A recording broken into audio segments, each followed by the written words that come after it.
जी बिस्मिल्लाहिर्रहमानिर्रहीम। आज का जो हमारा टॉपिक है वो है ड्यूटीज़ ऑफ एडवोकेट।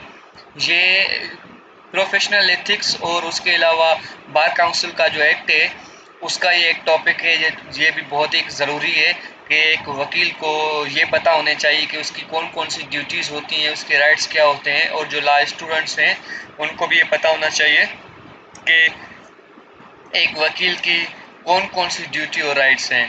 तो राइट्स का जो लेक्चर है वो एक अलग वीडियो है, और ड्यूटीज़ की जो है एक वीडियो ये बना रहे हैं। तो ये ड्यूटीज़ ऑफ एडवोकेट्स हैं कि उसकी कौन कौन सी जो है वो ड्यूटीज़ हैं। तो चल के इसको पढ़ लेते हैं।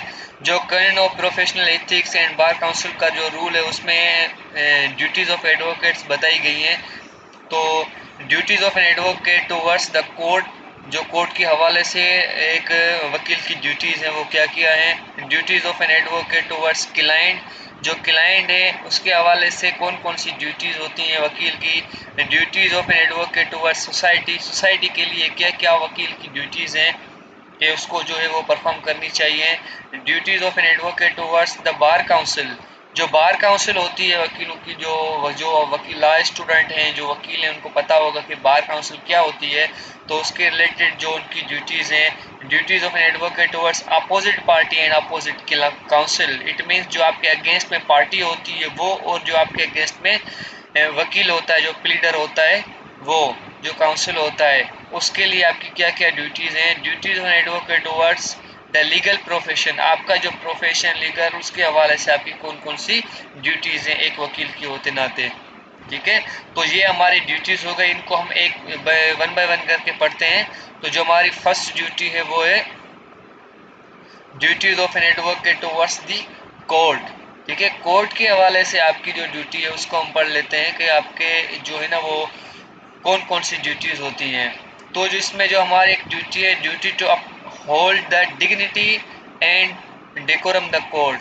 अब जब आप कोर्ट में जाते हो तो वहाँ पे आप जो कोर्ट का जो डेकोरम होता है वो आपने मेंटेन रखना होता है, अपहोल्ड डिग्निटी करना होता है। आपने उस कोर्ट के डेकोरम को तोड़ना नहीं होता, जैसे कि आपने वहाँ पे मोबाइल यूज़ नहीं करनी होती, आपने जो है वहाँ पे शोर शराबे में बातचीत नहीं करनी होती, वहाँ पे लेटना नहीं होता। मतलब आपने जो कोर्ट का डेकोरम है वो मेंटेन रखना है। तो ये आपका एक फ़र्ज़ है वकील होने के नाते। ठीक है, दूसरी ड्यूटी ये duty to respect the orders of the court, जो कोर्ट के ऑर्डर्स वगैरह हैं उनकी रिस्पेक्ट करना। Duties to be punctual and prepared, आपने टाइम पे कोर्ट जाना है। ऐसे नहीं कि जैसे कि आपकी मिसाल के तौर पर 11 बजे हेयरिंग है तो आप 12-1 बजे जा रहे हो, 2 बजे जा रहे हो। तो आपने पंक्चुअल होना है, आप टाइम के पाबंदी आपने रखनी है और प्रिपेयर्ड होना है हर time. Duties of fair and honest advocacy, fair काम करना है, ऑनेस्टी से अपनी एडवोकेसी करनी है। Duty to avoid frivolous or vexatious litigation, it mean जो अननेसेसरी कन्वर्सेशन होती है, अननेसेसरी लिटिगेशंस, ऐसी जो कि मतलब काम की ना हो, जो एक रूडली हो या ऐसी चीज़ें हो जो कोर्ट के लिए सही ना हो, तो उनको आपने क्या करना है, अवॉइड करना है। तो ऐसी चीज़ों को आपने क्या करना है, साइड पे रखना है। अननेसेसरी चीज़ों को आपने क्या करना है, साइड पे रखना है।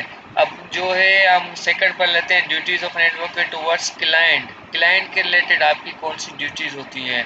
तो duties of loyal and commitment, आपने लॉयल रहना है, जो आपने कमिटमेंट की होती है अपने क्लाइंट से वो आपने पूरी करनी है। ठीक है, तो वो आपकी जो है ड्यूटी है। Duty to provide competent and diligent representations, आपने क्या करना है, कॉम्पिटेंट रहना है अपनी ड्यूटी परफॉर्म करते वक्त। और जो आपकी रिप्रेजेंटेशन होती है, इट मीन्स जब आप आर्ग्यूमेंट्स वगैरह करते हो कोर्ट में, जो आपकी प्रेजेंटेशन होती है वो आपकी सही होनी चाहिए, जब ताकि आपका जो क्लाइंट होता है वो खुश हो। तो आपने ज़ाहिर बात है उससे अपनी फ़ीस ली है तो आपको उसके मुताबिक उतरना है। Duty of disclosure and information consent, जो आपका क्लाइंट होता है विदाउट उसकी कंसेंट के, विदाउट उसकी मर्जी के आप उसकी इंफॉर्मेशन डिस्क्लोज नहीं कर सकते। मतलब उसने आपको केस के रिलेटेड जो भी चीज़ें बताई हैं, कुछ पर्सनल चीज़ें बताई हैं, तो आपने क्या करना है, उनकी बातों को, उनकी चीज़ों को, उनकी इंफॉर्मेशन को डिस्क्लोज नहीं करना। उसके अलावा duty to avoid conflicts of interest, जो कॉन्फ्लिक्ट्स वगैरह आते हैं उनको आपने क्या करना है, अवॉइड करना है। Duty to maintain communication and updates, जो भी अपडेट होगी केस के रिलेटेड वो आपने उसको अपडेट करते रहना है, जो भी केस में होता रहेगा, जो भी चीज़ केस में अगर न्यू आती है या कुछ भी आर्डर पास होता है, कोई भी चीज़ होती है तो आप उसको अपडेट करते रहोगे। आपने कम्युनिकेशन के साथ मेंटेन रखनी है। Duty to act in the best interest of the client, आपने हमेशा उसके बेस्ट के लिए सोचना है कि उसको किस चीज़ में फ़ायदा मिल सकता है, तो आपने वो क्लाइंट का सोचना है। Duty to advocate towards society, अब सोसाइटी के लिए जो है एक वकील की क्या ड्यूटीज़ होती हैं, उसके क्या फ़र्ज हैं। Duty to promote access to justice, मतलब आपने सोसाइटी में क्या करना है, जस्टिस को प्रोमोट करना है, अदल इंसाफ को प्रोमोट करना है। Duty to promote legal education and awareness, वहाँ पे अगर लीगल एजुकेशन नहीं हो रही होती तो उसके अगेंस्ट आपने एक्शन लेना होता है। आपने वहाँ पे जो मोहल्ले के स्कूल्स वगैरह होते हैं, जो भी फैकल्टीज़ होती हैं, एजुकेशन डिपार्टमेंट्स होते हैं, उसको आपने क्या करना है, प्रोमोट करना है लीगल वे में, और वहाँ पे अवेयरनेस दिखानी है, वहाँ पे लोगों को अवेयर करना है। ठीक है। Duty to uphold the rule of law and social justice, social justice जो है और जो रूल ऑफ लॉ है उसको आपने अपहोल्ड करना है। उसके अलावा duties of advocate towards bar council, bar council के हवाले से एक वकील की क्या ड्यूटीज होती हैं, तो duty to comply with the code of ethics, जो कोड ऑफ एथिक्स दिया गया है, जो आपको कोड मतलब जो रूल्स दिए गए हैं वो आपने पूरे करने हैं। ड्यूटी टू पे ड्यूज एंड फीसेस, ठीक है, जो भी आपकी जैसे कि इनरोलमेंट आप करवाते हैं उसके बाद आपका जो लेजर नंबर वगैरह बनता है, उसके बाद जो आपकी फीस वगैरह होती है तो वो आपने फीसेस वगैरह जो ड्यूज होती हैं आप अपने पे करने होते हैं बार काउंसिल में। आप जब अपनी रजिस्ट्रेशन करवाते हो, आप जब वोट कास्ट करते हो तो उसके लिए जो फीसेस वगैरह होती हैं वो आपने पे करनी होती हैं। Duty to participate bar activities, मतलब जो भी बार की एक्टिविटीज़ होती हैं उसको आपने पार्टिसिपेट करना है, चाहे कोई ऐसा इवेंट हो, चाहे कोई फंक्शन हो, या कोई भी ऐसी सेमिनार वगैरह हो, कोई ऐसी मीटिंग हो बार की, तो वो आपने पार्टिसिपेट करनी है। Duty to abide by the rules and regulation of the court of the bar council, bar council के जितने भी रूल्स रेगुलेशन रखे गए होते हैं वो आपने पूरे करने होते हैं, उसको तोड़ना नहीं होता।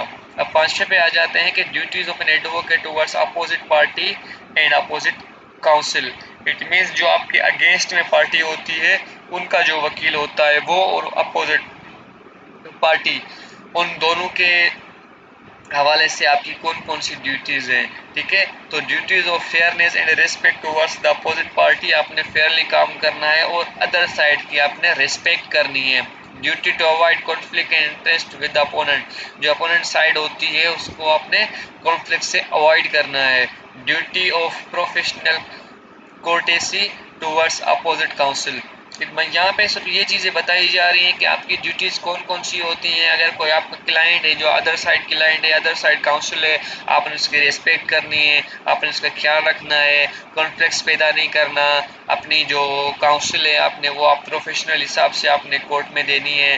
तो ये सारी चीज़ें जो है वहाँ पे बताई गई हैं। Duties of an advocate towards the legal profession, जारी बात है वकील का एक लीगल प्रोफेशन है जो कि एडवोकेसी है उसकी, तो उसके हवाले से उसकी कौन सी ड्यूटीज़ हैं, तो duty to promote legal education and professional development, legal education को आपने प्रमोट करना है और प्रोफेशनल डेवलपमेंट्स जितनी भी होती हैं उसको आपने क्या करना है, प्रमोट करना है। Duty to maintain professional conduct and attitudes, आपने क्या करना है, जो प्रोफेशनल चीज़ें हैं उस कंडक्ट की और एटीट्यूड्स हैं उसको आपने क्या रखना है, मेंटेन रखना है। Duty to avoid misleading for false statements, जो झूठी स्टेटमेंट्स वगैरह होती हैं, मिसलीडिंग्स होती हैं, उनको आपने क्या करना है, अवॉइड करना है। तो हमने जो है ना इन चीज़ों को देखा कि भाई जो एक वकील होता है तो उसकी कौन कौन सी जो है वो ड्यूटीज़ हैं जो कि उसने ज़रूर अदा करनी होती हैं, चाहे वो अदर साइड का वकील हो, चाहे वो अदर साइड की पार्टी हो, चाहे सोसाइटी हो, चाहे कोर्ट रूम हो, चाहे बार रूम हो। ठीक है, तो जितनी भी ये चीज़ें होती हैं वकील की, उसने वो पे जो है वो क्या करनी होती हैं अदा करनी होती है, उसका वो फ़र्ज़ है। तो एक मैं इसको समराइज़ कर देता हूँ कि मतलब एक जब वकील होता है जाहिर बात है वो एनरोल होता है तो उसका फ़र्ज़ होता है कि कोर्ट रूम का वहाँ पे क्या करे, डेकोरम मेंटेन रखे, कोर्ट के हिसाब से चले, रूल्स रेगुलेशन जो होती हैं, जो आर्डर होते हैं उनकी पासदारी करे, उस पे जो है ना पूरा उतरे, उनमें कोई भी ऐसा खलल पैदा ना करे। जो क्लाइंट्स वगैरह होते हैं आपके, वो आपको इन्फॉर्मेशन देते हैं अपने केस के रिलेटेड, तो उसको डिस्क्लोज ना करे, ठीक है। और वो ज़ाहिर बात है उनसे पेमेंट लेता है, अपनी फ़ीस चार्ज करता है, तो आप फेथफुली और फेयरनेसली तरीके से काम करें। जो अपने आर्ग्यूमेंट्स वगैरह वहाँ पे प्रेजेंट करता है तो उसकी रिप्रेजेंटेशन अच्छी हो, वहाँ पे काउंसिल ज़ाहिर बात है उसको मुतल किया जाता है एक पार्टी के बिहाव पे, तो वो ज़ाहिर बात है वो पार्टी पूरा जो भी चीज़ें होती हैं उस पे ही जो है ना बिलीव करती हैं, क्योंकि हर चीज़ वकील के हाथ में होती है। फिर जब वो पार्टी उसको केस दे देती है तो उसका एक यकीन होता है, तो वो ना तो उसको कैसे भी करके रिलीफ दिलवाए।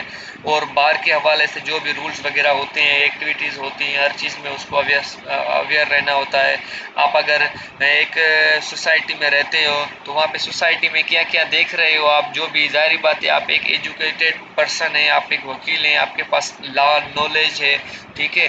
तो सोसाइटी के हवाले से जो भी ऐसी चीज़ें होती हैं तो उनका ख्याल रखें, वहाँ पे अवेयरनेस फैलाए, एजुकेशन का ख्याल रखें। तो ये सारी जितनी भी चीज़ें होती हैं वहाँ पे लोगों को कानून का बताए, कानून की पासदारी सिखाए, और वहाँ पे कानून के हवाले से उनको रहना करना सिखाए। अगर किसी के साथ गलत ज़्यादती वगैरह होती है तो उसको उसका राइट दिलवाए। तो ये सारी जितनी भी चीज़ें ये वकील की क्या होती है, ड्यूटीज़ होती है। तो इसके जो एडवोकेट के राइट्स हैं उसको भी हम जो है नेक्स्ट वीडियो में डिस्कस करेंगे। तो इतना हमारा जो टॉपिक था, हमारा ड्यूटीज़ ऑफ एडवोकेट्स।